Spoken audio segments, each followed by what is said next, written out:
What is your sexual market value? Hello, I am Veroga Leilani, shaman, matchmaker and dating coach. My intention for this series is to give a concise, frank and accurate explanation of what sexual market is, how transactions take place within it, what determines the value of the goods traded on the market, and how to get the best possible price for the goods you are selling. You. Understand that sexual market value is not everything. Sexual market value deals only with your objective value as a sexual mate. It does not necessarily say anything about your value as a human being, whether you're worthy of love and deserving of happiness. Sexual market value is not necessarily correlated with morality or virtue. A person of low sexual market value can still have high economic or social market value. Some people who have really low sexual market value are great people, and many who have high sexual market value are downright contemptible. Sexual market value is only loosely correlated to lovability and does not necessarily predict monogamous bliss. I am going to generalize. There are some exceptions, but for the most part, what I'm about to describe will apply to all but a small minority of men and women. If you find yourself saying, "This does not apply to me," you may be right, but the probability that you are lying to yourself to avoid uncomfortableness, truth is far greater. Be mindful of this. In this series, I will only be covering heterosexual marketplace. However, some of these principles are universal.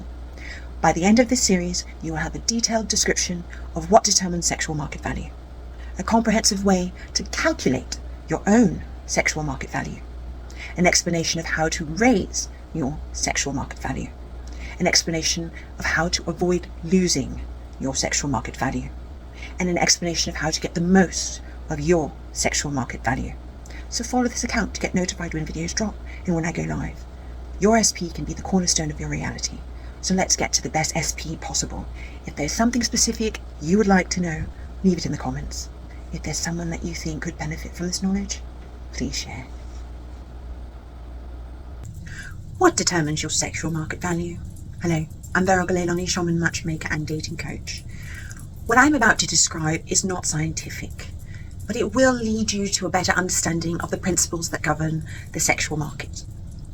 The principles are different between the genders. A man's sexual market value is comprised of elements of his confidence and charisma, intelligence, humour, masculinity, looks, power, wealth, social and occupational status, and possible fame.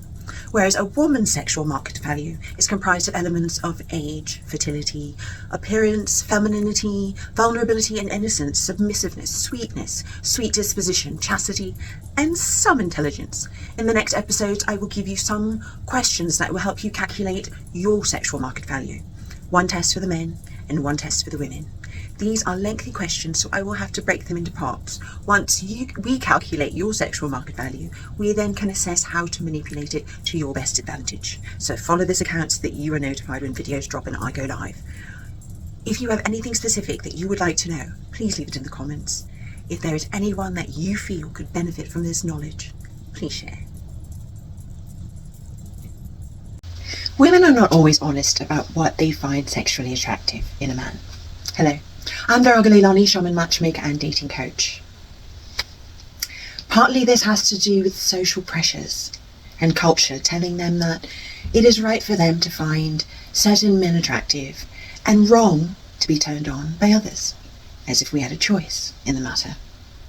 But one trait that we can admit to being attracted to, because it is socially admissible, is confidence. Women of all cultures, ethnicities and languages universally find confidence appealing in a man.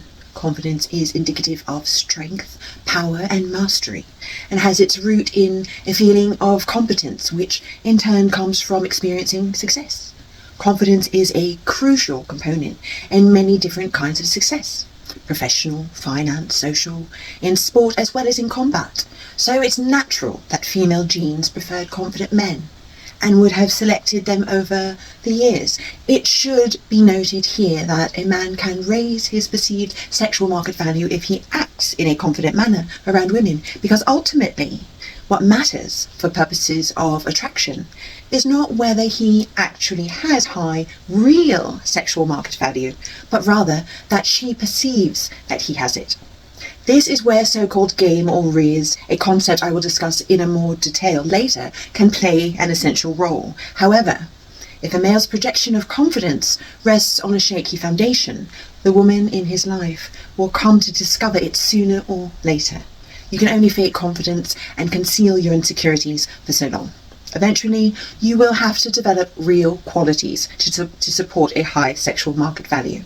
So follow this account to be notified when I drop videos or when I go live. Your SP can be the cornerstone of your reality. So let's get you the best possible SP.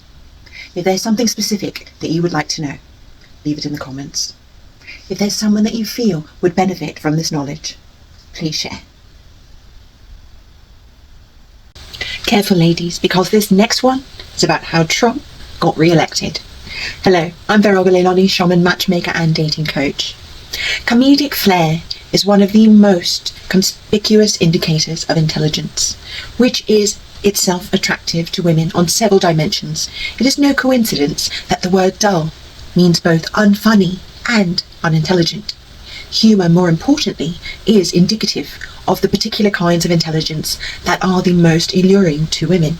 Social and emotional intelligence.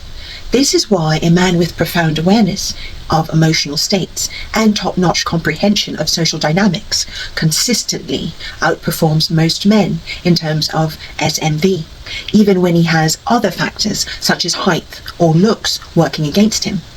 A funny man garners the attention, admiration, and respect of his fellow men, affording him, by virtue of his wits alone, a relatively higher social status. Men in his peer group seek his opinion, invite him to parties, introduce him to their friends, and speak approvingly of him in front of others. High social status, for valid evolutionary reasons, is indispensable to male SMV, and for this reason alone, it should hardly surprise you that women covet funny men. Laughter releases endorphins in your brain and makes you feel happy. If you elicit someone's laughter, they will be positively disposed towards you. Why else do you think politicians, public speakers, and writers try to make you laugh? And before the election, funniest moments of Trump went viral. Likewise, a man who can make a woman laugh on a regular basis will give rise to a mental association between himself and the positive emotional state in the brain of the woman, building comfort, rapport, and attraction. Beyond enhancing your mood, laughter is also well documented to have a wide range of long-term health benefits, such as lowering blood pressure, reducing blood glucose levels, relieving anxiety, and even burning calories, making it directly conducive to survival. And by extension, gene proliferation. Women are biologically predisposed to enjoy humour for its own sake, and evidence by experiments involving fMRI scans of male and female brains, women's cerebral pleasure centres respond more strongly to comedic stimuli.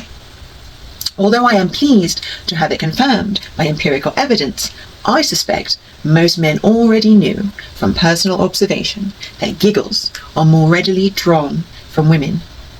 Women's greater appreciation of humour then appears to not be acquired, but rather innate, indicating that women who value drollery have had a reproductive advantage over the course of human evolution, and that their genes have thus been selected for, since women prefer funny guys and men prefer women who laugh at their jokes.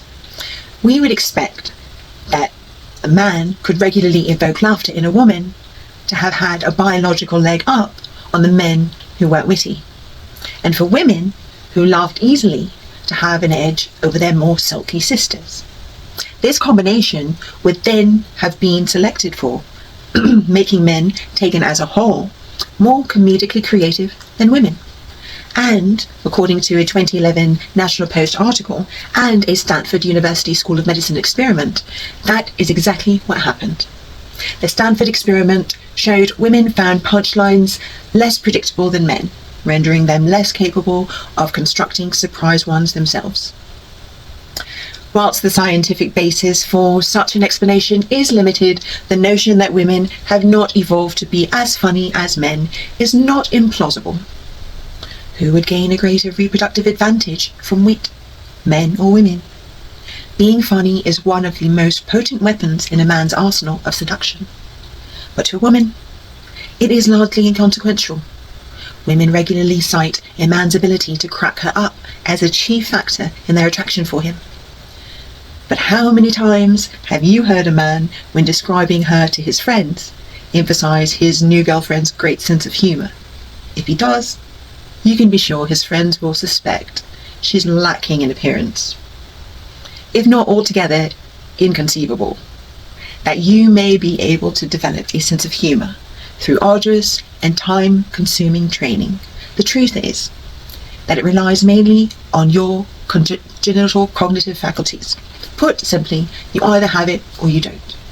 And if you don't, you should focus on more attainable improvements. That being said, if you like to laugh, check out my comedy featured in the Glory of Magazine Live. I may not be as funny as a fella, but comedy comes from trauma and tragedy, so I have loads of jokes. So follow this account to be notified when videos drop and I go live. Your SP could be the cornerstone of your reality. So let's get you the best possible SP. If there's something specific that you would like to know, leave it in the comments. If there's someone you know who could benefit from this knowledge, please share.